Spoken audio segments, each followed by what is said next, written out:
SER Podcast. Cándido Conde Pumpido, buenas noches.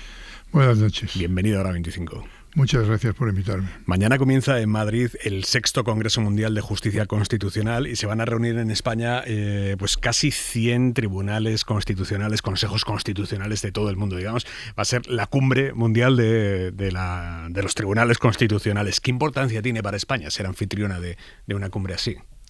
Es muy importante porque realmente aquí está la élite mundial de la justicia constitucional, representados los 5 continentes, y implica también el reconocimiento del Tribunal Constitucional Español como tribunal de primera línea que tiene un amplio prestigio en el ámbito internacional.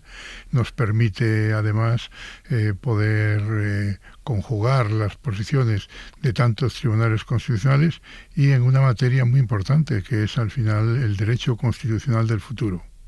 He visto que usted modera una mesa con los representantes de la India, de Tailandia, de Brasil, de Egipto, de Alemania, y la mesa se titula La independencia de los tribunales constitucionales. Al final esto es lo que une a todos los tribunales constitucionales del mundo, esta tensión intentando reivindicar su independencia. Pues sí, efectivamente. En realidad, el objeto de la conferencia son los derechos fundamentales de las generaciones futuras. Estamos hablando de cómo los tribunales constitucionales deben tutelar no solo los derechos actuales, sino también prevenir las posibles vulneraciones de derechos futuros a través de una doctrina constitucional que cree efectivamente una garantía de los derechos que pueda aplicarse en el futuro. Por ejemplo, en materia de medio ambiente, en materia de nuevas tecnologías, en materia de protección de los valores arquitectónicos, de los valores del patrimonio cultural. Todas estas son materias que interesan a las generaciones futuras. Pero en todas las reuniones de la Conferencia Mundial se incluye una mesa específica sobre la independencia de los tribunales constitucionales, porque en todos los países existen campañas mediáticas, interferencias políticas o dificultades de funcionamiento que afectan a la independencia. ¿Cómo defendernos de esas interferencias políticas o de esas campañas mediáticas? Es algo que afecta a todos los tribunales constitucionales del mundo y por ello en todas las conferencias se incluye una mesa específica sobre esta materia. Le voy a preguntar después específicamente por el caso de España, pero antes sobre el Congreso. Me ha dicho que el leitmotiv del Congreso son los derechos fundamentales para las nuevas generaciones. Hay un derecho que no sé si es o no fundamental, pero que sí que está recogido en la Constitución española, que es el de la vivienda, y que posiblemente para muchísimos jóvenes que nos estén escuchando, esas nuevas generaciones de las que hablan, sea ahora mismo el derecho más inalcanzable o no garantizado. ¿Ante quién tiene derecho a reclamar un ciudadano español el derecho a la vivienda? Bueno, efectivamente hay muchos de derechos en nuestra Constitución. El derecho a la vivienda digna es un mandato que la Constitución impone al legislador. Nosotros hemos tenido asuntos sobre esta materia, en principio, en cuanto a los recursos de inconstitucionalidad sobre las leyes de vivienda. El problema de la vivienda, desde el punto de vista también constitucional, es que las competencias en general corresponden, de acuerdo con los estatutos de autonomía, a las comunidades autónomas. Pero el Estado también tiene que tener una función de garantizar esa vivienda. Por lo tanto, podríamos decir que el ciudadano tiene o debería de poder de dirigirse tanto a las comunidades autónomas, que son las que son competentes en esa materia, para que garanticen ese derecho, como al Estado, que tiene que garantizar de forma conjunta la igualdad de todos los españoles. Efectivamente, es un problema que en este momento afecta a todos y en el que el Tribunal Constitucional solo puede dar algunas pautas que efectivamente hemos incorporado a nuestra jurisprudencia. Decíamos antes que a la cumbre de tribunales constitucionales de todo el mundo que se celebra a partir de mañana en Madrid vienen, pues eso, casi un centenar de países van a estar representados, 85 si no me equivoco, ¿verdad? Sí. Finalmente no viene Israel, creo, ha excusado su presencia. ¿Y por qué? ¿Qué ha alegado para no venir? Bueno, el presidente del Tribunal Constitucional de Israel ha alegado motivos de agenda, razones de agenda. Es una fórmula normalmente que de carácter diplomático, pues cuando por alguna razón pues se estima más procedente no acudir. Dadas las situación, digamos, de conflicto que se ha vivido en España en relación con la presencia de algún equipo israelí en una competición deportiva, pues parece que la voluntad de Israel, y me parece muy razonable, es no generar ningún tipo de conflicto de carácter internacional. Pero en cualquier caso, el presidente del Tribunal Constitucional de Israel lo ha hecho por motivos de trabajo que le hacían imposible acudir a este tribunal, a estas jornadas. Qué elegante es usted. Si yo le preguntara, señor Conde Pumpido, como jurista, si lo que ha cometido Israel es un genocidio, ¿usted qué me dice? Que eso le corresponde, es competencia del Tribunal Penal Internacional y de la Corte Universal de la Haya, y no es competencia del Tribunal Constitucional Español. El Congreso del que usted va a ser anfitrión esta semana, de los tribunales constitucionales, habla efectivamente, y lo ha mencionado antes usted, de las nuevas tecnologías. Yo no sé hasta qué punto la inteligencia artificial y todo lo que trae de la mano va a obligarnos a adecuar la Constitución a un nuevo tiempo. Bueno, la Constitución es difícil de modificar, porque la Constitución española es una Constitución rígida que en la materia de derechos fundamentales, sobre todo, pues resulta difícil modificarla. Por otra parte, el consenso que dio lugar a la Constitución, pues es muy difícil reproducirlo en este momento. Pero eso no quiere decir que los derechos fundamentales recogidos en la Constitución tengan que quedar fosilizados en una visión de hace 45 años. El Tribunal Constitucional Español, de acuerdo con criterios universales, considera que la Constitución es un árbol vivo, es decir, recoge toda una serie de derechos que están enunciados, pero no están desarrollados completamente. Cuando la Constitución habla del derecho a la dignidad de las personas o al libre desarrollo de la personalidad, simplemente enuncia el derecho. El Tribunal Constitucional, como intérprete supremo de la Constitución, es el que, junto con el legislador, a través de las leyes orgánicas, debe de ir desarrollando esos derechos. Y hay que tener en cuenta que la vida va mucho más rápido que la legislación. Eso es evidente. Y en materia de nuevas tecnologías, mucho más. Por lo tanto, nosotros, como tribunales constitucionales, tenemos que actuar preventivamente y irnos adaptando a la evolución de las tecnologías para ir desarrollando. Por ejemplo, la discriminación algorítmica. La discriminación algorítmica no está prevista en la Constitución, pero a través de los algoritmos usted puede ser discriminado en su acceso a la información porque el algoritmo le conduce en un determinado sentido. El abuso de los datos personales. Usted puede encontrarse con que los datos que ha proporcionado a las redes sociales puedan ser luego mal utilizados, perturbando su derecho a la intimidad, su derecho a la dignidad, su derecho al libre desarrollo de la personalidad, su derecho al libre acceso al conocimiento, su derecho a estar conectado, porque existe un derecho también a la conectividad en Internet.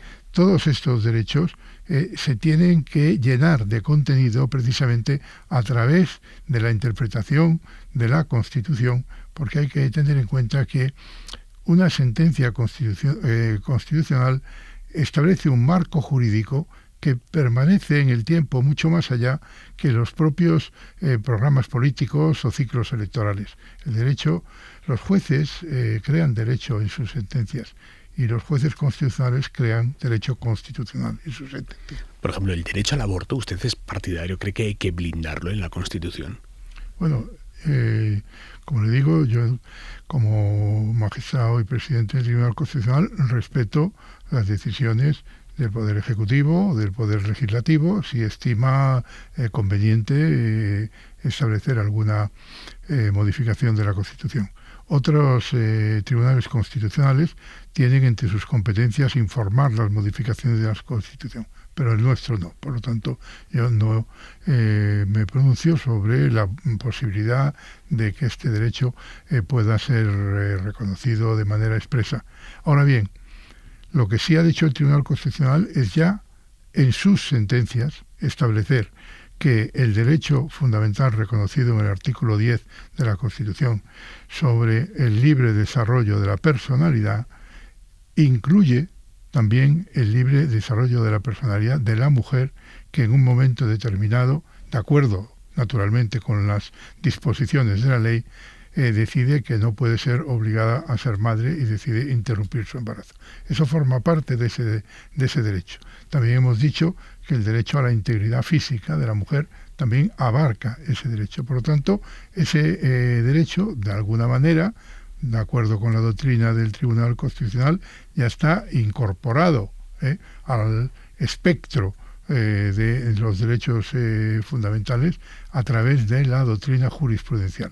Otra cosa es que se pretenda también consagrarlo de forma literal en la Constitución. Precisamente por eso, porque ya hay jurisprudencia en ese sentido, hay juristas que consideran que si finalmente se hace como pretende el gobierno, que es modificando el artículo 43 de la Constitución, se le estaría incluso hasta rebajando algo de protección al aborto, porque pasaría de ser el derecho fundamental, que se le ha reconocido como tal a través de la jurisprudencia, a figurar entre los principios rectores, y que ahí habría una degradación.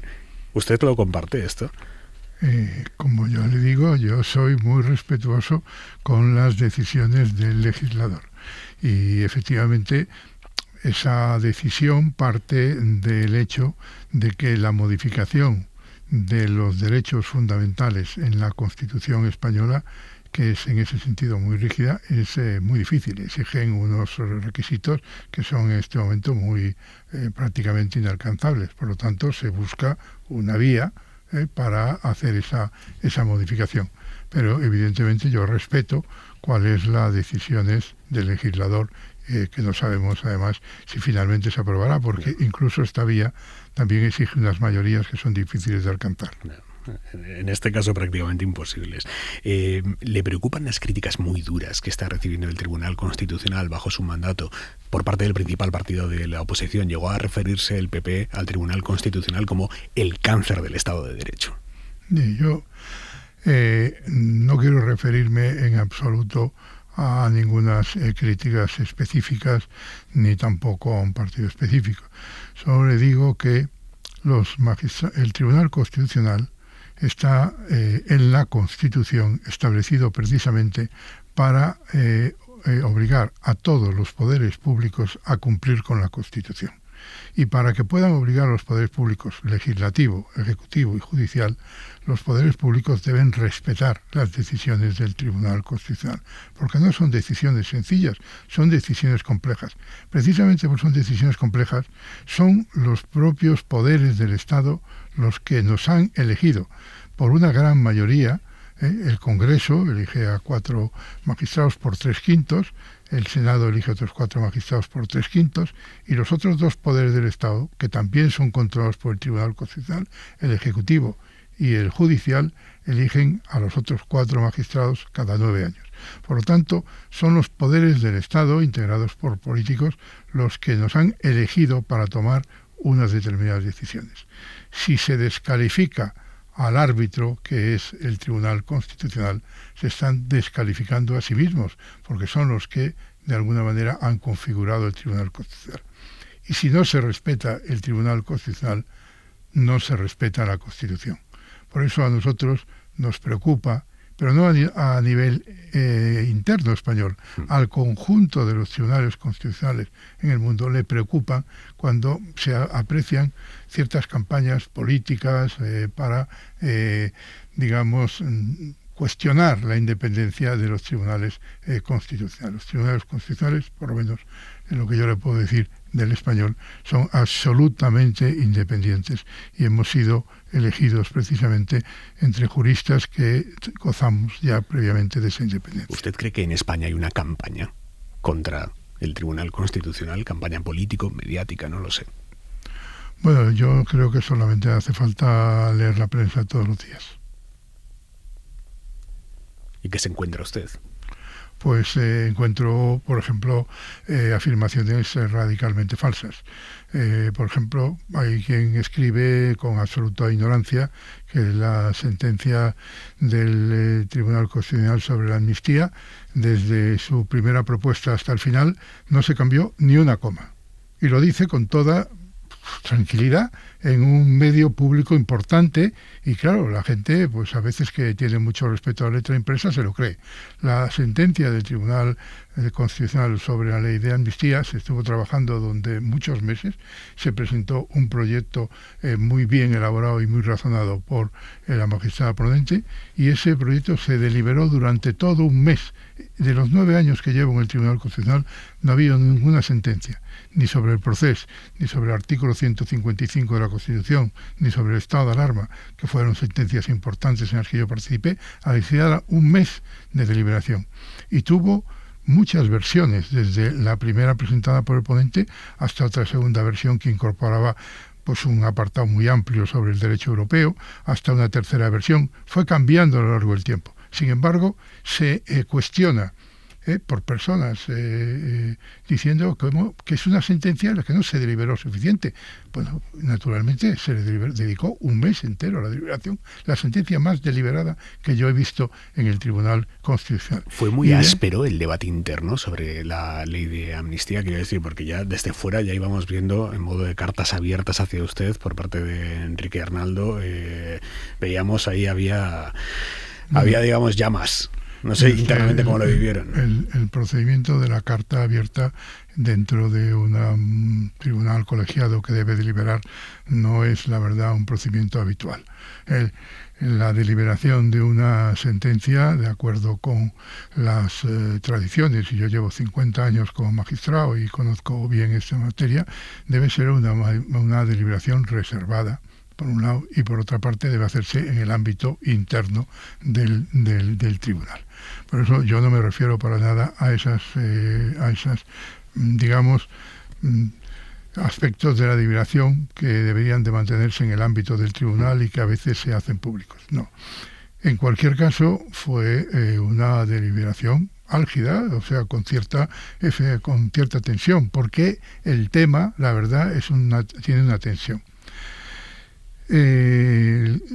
Pero no más allá de lo que realmente pues pueda ocurrir en una materia en la que existe una divergencia importante dentro del conjunto de la sociedad. La sociedad española es plural y el Tribunal Constitucional Español también es plural. Hay opiniones distintas, pero sí le digo que desde que soy presidente hemos dictado más de 500 sentencias en algo menos de 3 años, 512 sentencias, y de ellas la mayor parte han sido dictadas por unanimidad. 300 y pico, ¿no? 350. Sí, 350 y muchas, exactamente. Han sido dictadas por unanimidad. Y en otras, pues hay votos particulares muy dispersos. Bueno, por eso... Hay algunos votos particulares durísimos. Sí, presidente. Sí, la verdad es que... Eso es sano para el Tribunal Constitucional, que en los votos particulares se utilicen algunas expresiones que uno lo lee y dice, joder, ¿cómo están las cosas ahí? Se lo podía preguntar a los autores de los votos particulares. Claro, a mí me están diciendo en muchas ocasiones, oiga, es que hay votos particulares durísimos. Pues a veces la libertad de expresión de los magistrados, que es total y absoluta en los votos particulares, pues se manifiesta de una manera concreta. Como yo, desde que soy presidente, no he hecho ni un solo voto particular, ni tampoco he utilizado nunca el voto de calidad para determinar una mayoría. He votado siempre con la mayoría. Porque no le ha hecho falta. Pero, perdone, en muchas ocasiones la sentencia que nosotros hemos dictado ha sido sentencias en las que los votos particulares son del sector de la mayoría. Sí, sí. Por ejemplo, hay algunos temas como son los de la memoria histórica, o son temas que afectan a cuestiones determinadas en las que hay magistrados que realmente tienen unas concepciones muy sólidas sobre una determinada materia, en la que hemos obtenido una mayoría conjunta del tribunal, pero son los magistrados progresistas que les gustaría ir más allá, los que han presentado voto particular. Es decir, que las sentencias que hemos dictado van sobre derechos fundamentales de la mujer, sobre derechos fundamentales de los trabajadores, derechos fundamentales de los menores, sobre derechos del futuro, como sentencias que hemos dictado en materia de medio ambiente. Y todos estos asuntos que sí preocupan a la Conferencia Mundial desaparecen en el mundillo mediático hasta que resulta que al final solamente aquellas cuestiones que tienen una relevancia política, que no son, digamos, las más importantes para el Tribunal Constitucional, son las que aparecen reflejadas en los medios de comunicación. Presidente, es verdad que cuando usted llegó a la presidencia del Tribunal Constitucional se encontró con un buen atasco y ha ido evacuando muchos temas, pero el ciudadano no puede aspirar a que el Tribunal Constitucional vaya fallando, no sé si semana a semana, pero mes a mes. Quiero decir, ¿por qué esperar años para que el Tribunal Constitucional tome decisiones sobre nuestras vidas? ¿Es más garantista para la deliberación o para los fallos definitivos? ¿Lo es? Bueno, los tiempos de la justicia no son los mismos tiempos que los tiempos de la política, ni tampoco son los tiempos tan inmediatos de los medios de comunicación, que a lo mejor lo que hoy tiene una enorme trascendencia, pasado mañana ya no existe, ¿no? Entonces son tiempos distintos, y tiene que ser distintos porque la justicia se ejerce de una forma más meditada, de una forma más trabajada, posteriori, y requiere efectivamente un estudio, un análisis, una deliberación para obtener un resultado lo más consensuado posible. A veces no se puede obtener el consenso porque las posiciones son muy divergentes y hay que respetar que hay personas que tienen una posición distinta, pero hay que buscar ese consenso.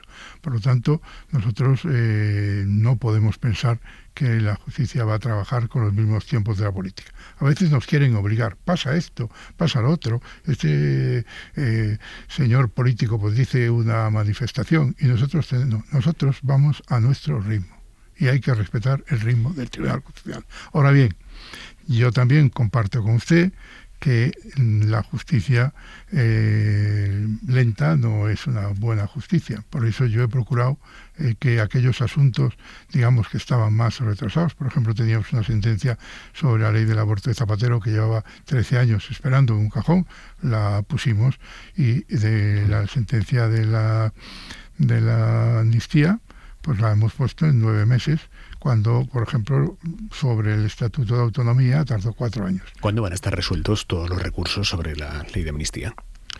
Pues no le puedo decir porque no soy profeta. Nosotros estamos trabajando en los recursos, pero hay que tener en cuenta que antes de poder resolver los recursos de amparo, nosotros tendríamos que resolver la constitucionalidad de la ley. Eso ya lo hemos resuelto. Y a continuación teníamos que resolver otras 2 cuestiones, que las hemos resuelto en otras 2 sentencias del mes de octubre. Una, la cuestión de inconstitucionalidad interpuesta por el Tribunal Supremo.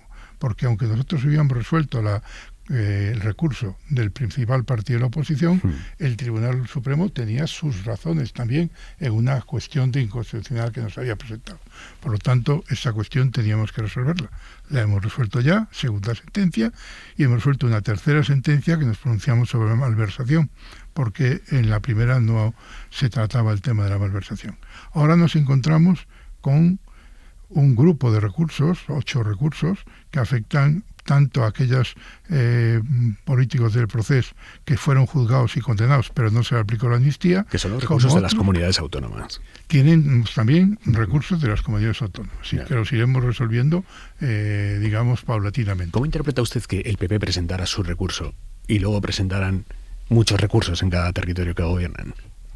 Bueno, eso es lo que ha ocurrido, no había ocurrido nunca. Por eso le pregunto, ¿qué lectura hace? Bueno, yo creo que quiere decir que el PP estaba de forma muy contundente en contra de la ley de amnistía y ha utilizado todos los instrumentos jurídicos a su alcance para cuestionarla. Nosotros hemos adoptado una postura abierta y hemos aceptado a trámite todos los recursos de las comunidades autónomas. Hubo un debate porque realmente, de acuerdo con la Constitución, pues con la ley orgánica, las comunidades autónomas pueden recurrir a aquellos aspectos que afecten a sus competencias, pero bien, finalmente adoptamos una postura abierta y hemos admitido todos los recursos. Y ya hemos resuelto algunos de estos recursos, concretamente el de la Comunidad Autónoma de Aragón. La aplicación que ha hecho el Tribunal Supremo de la ley de amnistía, dejando fuera el delito de malversación, ¿es constitucional? Bueno, eso es lo que nos preguntan. Evidentemente, no me vaya usted Yo tengo que intentarlo, presidente. Claro. Sí, y yo se lo respeto porque está usted en su papel de periodista. Pero yo estoy en mi papel de magistrado diciéndolo que eso lo estudiaremos y lo resolveremos cuando toque. Déjeme preguntarle por algo que ha hecho la Audiencia de Sevilla, elevando a Europa la sentencia del Tribunal Constitucional sobre el caso de los ERE. ¿Ahí hay cierto punto de rebelión para no ejecutar una sentencia del Constitucional? Bueno, yo creo que el sistema jurídico que tenemos establecido en este momento en Europa es bastante complejo, ¿no? Nosotros llamamos un sistema de tutela multinivel de los derechos fundamentales, porque existen 3 niveles diferentes de derechos fundamentales: el Tribunal Europeo de Derechos Humanos, el Tribunal de Justicia y los tribunales constitucionales. El criterio de los tribunales constitucionales de los 27 Estados miembros de la Unión Europea es que el control abstracto de constitucionalidad de la ley, de una ley interna, le corresponde al Tribunal Constitucional de ese país. Y por eso nosotros hemos resuelto ese sistema. Hemos resuelto la constitucionalidad de la ley. También es verdad que al Tribunal de Justicia de la Unión Europea le corresponde, en el momento de la aplicación de la ley, decidir si la ley es contraria o no al Tribunal de Justicia. Al derecho europeo, al derecho de la Unión. Hasta ahora, en 45 años de ejercicio del Tribunal Constitucional, todas las sentencias del Tribunal Constitucional se han ido ejecutando siempre por los órganos jurisdiccionales ordinarios, porque además así lo dice la Constitución. Nuestras sentencias son cosa juzgada, no pueden ser cuestionadas por ningún tribunal y deben de ser, aceptadas por todos. La Audiencia de Sevilla ejecutó nuestra sentencia, es decir, aquellos aspectos que se aplicaban a los derechos fundamentales de las personas que estaban en prisión, pues fueron puestos en libertad. Aquellas personas que estaban cumpliendo una pena privativa de derechos, se le levantó esa pena privativa de derechos, pero quedaba un aspecto que nosotros habíamos devuelto al tribunal para que ajustara las penas en determinados casos que le obligaban a dictar una nueva sentencia. Dado que la doctrina del Tribunal Europeo entiende que cuando hay que dictar una sentencia cabe la posibilidad de plantear una cuestión prejudicial, se han acogido a esa vía para plantear una cuestión prejudicial antes de dictar su nueva sentencia, que tenía que ajustar las penas de aquellas personas a las que se le había concedido el amparo, pero no en su totalidad. Bien, pues es un tema que nosotros hemos entendido que por deferencia y por respeto al Tribunal de Justicia de la Unión Europea debemos dejar que sea el Tribunal de Justicia el que lo resuelva. Presidente, estamos terminando. Usted, que fue fiscal general la tira de años, ¿qué opina de que con la reforma que va a impulsar mañana el Consejo de Ministros, si finalmente termina pasando por el Parlamento con éxito, vayan a ser los fiscales quienes lleven el peso de las instrucciones? Bueno, yo no me pronuncio sobre una decisión que tiene que adoptar el Poder Legislativo. Entonces, sí, soy consciente de que la ley de enjuiciamiento criminal en España, pues la ley que no es una ley que sea del siglo pasado, es una ley que es del siglo anterior al pasado, es decir, del siglo XIX, y es lógico que el legislador pues la ponga al día y que acoja procedimientos que en el ámbito del derecho comparado pues le parezcan más convenientes, pero eso será un tema que tendrá que decidir el legislador. ¿Cómo interpreta lo que está pasando con el actual fiscal general, Álvaro García Ortiz? Yo fui fiscal general del Estado durante 2 legislaturas, es decir, el fiscal general del Estado que más tiempo ha ocupado ese cargo. Sé perfectamente las enormes dificultades que el cargo tiene y siempre me puse como regla que cuando lo dejase nunca iba a comentar los problemas de mis sucesores. Por lo tanto, en este caso sigue esa regla. Yo creo que cuando uno ha ocupado un puesto institucional relevante, no debe interferir en las cuestiones que se refieran a las personas que tienen que ocupar ese cargo con posterioridad. Por lo tanto, yo he decidido que no voy a pronunciarme en absoluto sobre nada que afecte a la Fiscalía General del Estado. A su mandato como presidente del Constitucional le quedan nada, meses. Sí. Oficialmente. Oficialmente. ¿Cree que la renovación será a tiempo? Bueno, yo he cumplido con mi obligación, mandado una petición al Senado para hacerle constar efectivamente que cuando tenían que proceder a la renovación, y por lo que yo sé, efectivamente esa petición se ha recibido y se ha dado curso. Ahora bien, la verdad es que si uno mira un poco la experiencia, es frecuente que se produzca algún retraso. Y tal y como están las cosas ahora mismo, Y eso ya los acuerdos son un, utópicos. es un problema político. Yo creo que las instituciones deberían de, digamos, renovarse en plazo. Por ejemplo, nosotros nos pronunciamos en ese sentido en relación con lo que pasó con el Tribunal por el Consejo General del Poder Judicial. Y dictamos una sentencia también diciendo que efectivamente, una vez transcurrido el plazo, pues ya las decisiones del legislador que le pudieran afectar no afectaban, digamos, a la esencia de su mandato, que era de 5 años. Pero nuestra ley establece que el Tribunal Constitucional sigue funcionando hasta que se renueve. Por lo tanto, seguiremos funcionando hasta que seamos renovados. O sea, que tenemos Conde Pumpido para rato. Eso no depende de mí, depende de los partidos políticos que deben ponerse de acuerdo. Cuando se ejecute la renovación, ¿qué va a hacer? Descansar. ¿Se va a jubilar? Sí, ya estoy jubilado. ya. Yo, como magistrado, ya me encuentro jubilado. Llegué al número 1 del escalafón y luego ya fui jubilado. ¿Pero quiere parar definitivamente? ¿O tiene ganas de marcha todavía?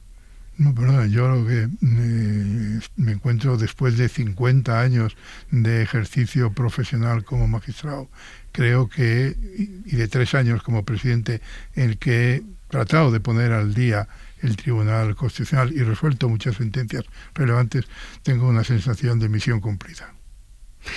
Pero esa misión pasa por el Consejo, por la cumbre de tribunales constitucionales que empieza mañana en Madrid, 3 días intensos. Yo creo que precisamente es un buen final para una carrera. Cándido Conde Pumpido, le agradezco muchísimo que haya venido esta noche a la cadena SER, Hora 25. Se lo agradezco mucho a usted y a la cadena SER.